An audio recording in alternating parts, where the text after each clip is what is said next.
আসসালামু আলাইকুম সুপ্রিয় দর্শক, নিয়ে আসলাম Tom and Jerry theme cake. আর এই থিম কেকটি আমি আমার পেজে বা চ্যানেলে বা আমার লাইফে ফার্স্ট টাইম তৈরি করলাম। তবে প্রথমবারে যে এত সুন্দর Tom and Jerry theme cake তৈরি করতে পারবো তা চিন্তার বাইরে। তো আজকের এই কেকটি সম্পূর্ণ কীভাবে তৈরি করেছি তার A to Z রেসিপি থাকছে। আশা করছি আজকের রেসিপিটি আপনাদের কাছে ভালো লাগবে। প্রথমে আমি 2 পাউন্ডের একটি চকলেট কেক বানিয়ে নিয়েছিলাম। আর নিয়েছি চকলেট ক্রিম তৈরি করে নিয়েছি। আমি যেহেতু অর্ধেকটা মোটামুটি নর্মাল ফ্রিজে রেখেছি, আর অর্ধেকটা হচ্ছে কটিং করার জন্য রেখেছি। আর হচ্ছে চকলেট গানাশ রেডি করে রেখেছি।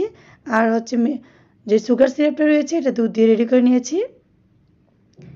এখন হোয়াইট বোর্ডে আমি এখন এই যে চকলেট ক্রিম লাগিয়ে নিয়েছি যাতে করে কেকটা নড়াচড়া না করে।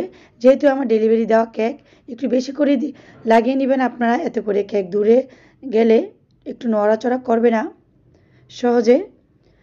তো এখন আমি সুগার সিরাপটা দিয়ে তারপর দিয়ে দিচ্ছি ক্রিম। তো চকলেট কেকে চকলেট ক্রিম দিলে এমনিতেই স্বাদটা বেড়ে যায়। তার মধ্যে যদি থাকে চকলেট মানে গানাশ তাহলে তো তাই নেই। চকলেট গানাশটা দিলে চকলেট ক্রিমের টেস্ট অ্যান্ড মানে সব কিছুই ভালো হয়, ফ্লেভারটাও ভালো আসে। তারপর দ্বিতীয় লেয়ারটা এভাবে দিয়ে আবারও সেমভাবে সুগার সিরাপটা দিয়ে দিচ্ছি। পুরোটা দেখাতে গেলে অনেক বড় ভিডিও হয়ে যাবে, আপনারা তখন না দেখে আমাকে বকাঝকা করে চলে যাবেন। তো যাই হোক, আমি চকলেট গানাশটা প্রতিটি লেয়ারে এভাবে দিচ্ছি। চকলেট গানাশটা হচ্ছে চকলেট। আমি একটা হাঁড়িতে পানি ফুটিয়ে তার উপরে একটা স্টিলের বাটি ধরে রেখেছিলাম। তার মধ্যে সামান্য একটু দুধ দিয়েছি, লিকুইড দুধ। এতে করে সুন্দরভাবে গলে এই চকলেট গানাশটা হয়ে যায়। আপনারা চাইলে একটু হুইপ ক্রিমও দিতে পারেন। মাঝে মাঝে এই যে নর্মাল বানানো ক্রিম থাকে যেটা আমি কেক ডেকোরেশন করার জন্য নেই, ওখান থেকেও একটু দেই।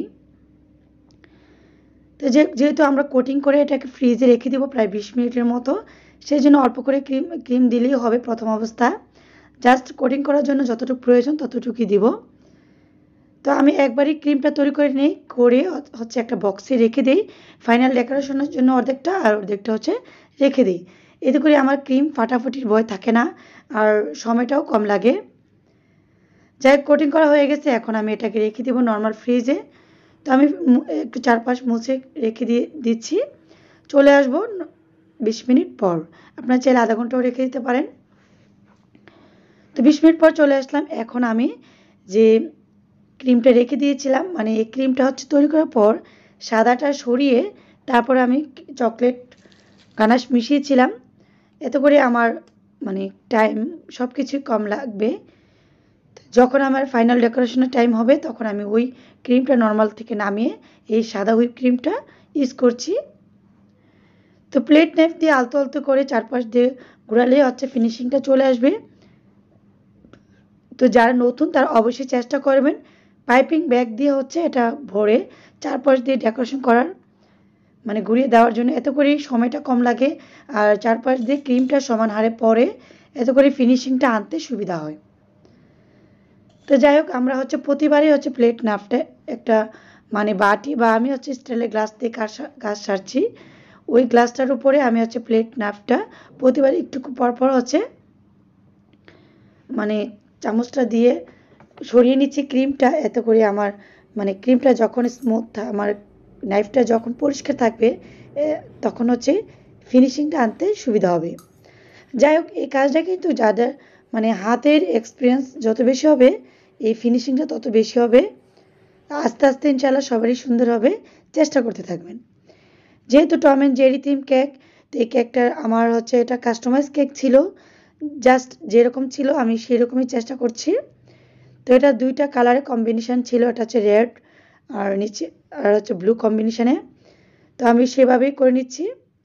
করে হচ্ছে যেহেতু এটা ফন্ডেটের কাজ আছে, আমি কিন্তু আজকে আপনাদেরকে ফন্ডেটের কাজটাও শেয়ার করব।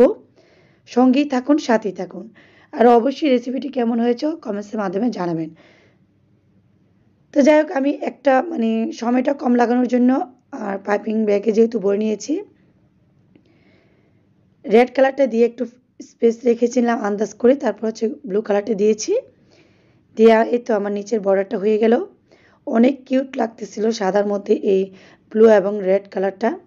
আর এদিকে আমি ফন্ডেন্ট নামিয়ে একটু কর্নফ্লাওয়ার দিয়ে, মানে কর্নফ্লাওয়ার জাস্ট আপনার আটার মতো ইউজ করবেন, অল্প একটু একটু দিয়ে নেবেন। আর সিএমসি পাউডার হচ্ছে নিয়েছি একটু হালকা করে। তো টুকটাক যেহেতু আমি কাজ করি ফন্ডেন্ট দিয়ে, অনেক সময় সিএমসি পাউডার না থাকলেও আমি কিন্তু কর্নফ্লাওয়ার দিয়ে কাজটা সেরে ফেলি। অল্প একটু হলে সেক্ষেত্রে কর্নফ্লাওয়ার দিয়ে হয়ে যায়। তো যাই হোক, আমি রেড কালার মিশিয়ে নিলাম, যেহেতু আমাকে স্টার তৈরি করতে হবে।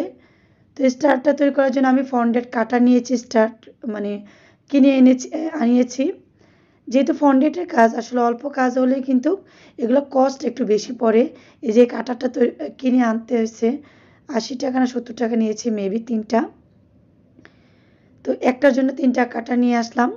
তো যেহেতু একবার এগুলা কিন্তু কস্ট একবারেই, তো প্রথম অবস্থায় একটু বেশি খরচটা পড়ে, পরবর্তীতে কিন্তু আপনার ঘরে চিরদিনের জন্যই থাকবে। আপনি যখন মন চায় তখন নামিয়ে নামিয়ে এই ডিজাইনটা, আমার মেয়ে বলতেছে আম্মু আমি করব, তো ওকে দিলাম তুমি করো, আমি হচ্ছে ব্লুটা করে নিচ্ছি। তো ব্লুটা করে নিচ্ছি, মোটা হচ্ছে যে পিঠা বানাচ্ছি, ভালোই লাগতেছিল এগুলো তৈরি করার সময়। তো যাই হোক, কতগুলো স্টার হয়ে গেছে, সবগুলো অবশ্যই স্টার লাগে নাই, বাকিগুলো আমি এয়ারড্রাই বক্সে রেখে দিয়েছি। এবার হচ্ছে নাম লেখার পালা। যারা বাকিবাজি বুদ্ধি ইউজ করবেন আমার মতো, তারা হচ্ছে এরকম ফন্ডেন্ট কাটার মানে কিনতে পাওয়া যায়, যেগুলো দিয়ে নামের ডাইস বলা হয়, happy birthday, anniversary, best wish, বিভিন্ন লেখা কিনতে পাওয়া যায় সেট। ওগুলাই নিয়ে আসবেন, নিয়ে এসে এভাবে ছাপ দিয়ে তারপর হচ্ছে লিখে নেবেন, আর নামটা পরে বসিয়ে দিবেন। তো আমি যেহেতু ফন্ডেন্ট দিয়ে কাজটা করছি, তাই ভাবলাম ফন্ডেন্ট দিয়ে নামের লেখাটাও কাজ করি, এতে করে দেখতে সুন্দর লাগবে এবং আকর্ষণীয় লাগবে। নামটাও লিখে নিচ্ছি, যেহেতু এটা মেয়েবাবুর একটা কেক, মেয়েবাবুর নামটাও লিখে নিচ্ছি। লিখে তো হচ্ছে গোল্ডেন ডাস্ট করে দিব। গোল্ডেন ডাস্ট করে দিলে এটা সৌন্দর্য আরও বহুগুণে বেড়ে যায়। তো অল্প একটু গোল্ডেন মানে ডাস্ট হচ্ছে নিয়ে তারপর হচ্ছে ব্রাশ দিয়ে ভরিয়ে দিবেন, এতে করে সুন্দর হয়ে যাবে। আপনারা চাইলে কিন্তু একটু, অনেকে দেখলাম সয়াবিন তেল দিয়েও কিন্তু অল্প একটু পিচটাতে ভরিয়ে নেবেন, এতে করে দেখবেন সুন্দর হবে। তো যেহেতু আমার অল্প কাজতে হালকা করে আমি একটু নিয়ে তারপর হচ্ছে ব্রাশ দিয়ে আলতো করে ভরিয়ে নিচ্ছি, এতে করে পরে মুছিয়ে নিব। মুছে নিলেই সুন্দর একটা ডিজাইন হয়ে যাবে। দেখুন, পরিষ্কার করে নিলাম, পরিষ্কার করে নেওয়ার পরে ডিজাইন হয়ে গেল। আর বাকি রইল টম অ্যান্ড জেরি থিম। এটা হচ্ছে এডিবল কিনতে বানানো যায়। তো ওটা হচ্ছে অনেক মানে খরচ কম বেশি পড়বে, এতে করে কাস্টমারও খরচ বেশি পড়বে। তো সেই জন্য নন এডিবল আমি একটা কম্পিউটার প্রিন্ট করে নিলাম। এটা আমার খরচ পড়েছে 50 টাকা। অবশ্য আমি প্রথমে বুঝতে পারি না, একটু ছোটো সাইজ দেওয়াতে ওটাও নিয়েছি, মানে দেখলাম যে বেশি ছোটো হয়ে যায়, ওটা 1 পাউন্ডের জন্য পারফেক্ট হবে। তো আমার টোটাল 2টা নামানো লাগছে। তো কম্পিউটার দোকানদারকে আমাকে 100 টাকা দেওয়া লাগছে এই 2টা প্রিন্ট করার জন্য। মাপ মতো কেটে তারপরে আমি আমার পছন্দ মতো স্টারগুলো বসিয়ে দিলাম। সাদা কেকটার মধ্যে যখন স্টারগুলো বসালাম, এত সুন্দর লাগতেছিল।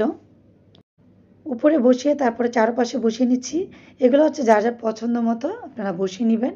বসানোর পর হোয়াইটের সাথে রেড অ্যান্ড ব্লু কম্বিনেশানে অনেক অনেক গর্জিয়াস লাগতেছিল। আমি তো প্রথম যেহেতু আমার ফার্স্ট টাইম এটা টম অ্যান্ড জেরি, অনেক ভয়ে করছিলাম। এই যে দেখুন, আমার মেয়ে মাতবরি করে একটা স্টার বসিয়ে দিল। আমি বলতেছিলাম যে কেন বসালা তুমি? যাই হোক, বাচ্চারা থাকলে এরকম করবে, আর আমার বাচ্চারা তো খুবই খুশি, এত সুন্দর কেক তৈরি করে নিলা। তো যাই হোক, এটা 1142 গ্রাম এসেছে বর্ষ। আলহামদুলিল্লাহ একদম পারফেক্ট ওজন হয়েছে। এটা 2 পাউন্ডের কেক ছিল। সব ভালো থাকবেন, সুস্থ থাকবেন। আজকে কেকটি কেমন হয়েছে কমেন্টসের মাধ্যমে জানাবেন।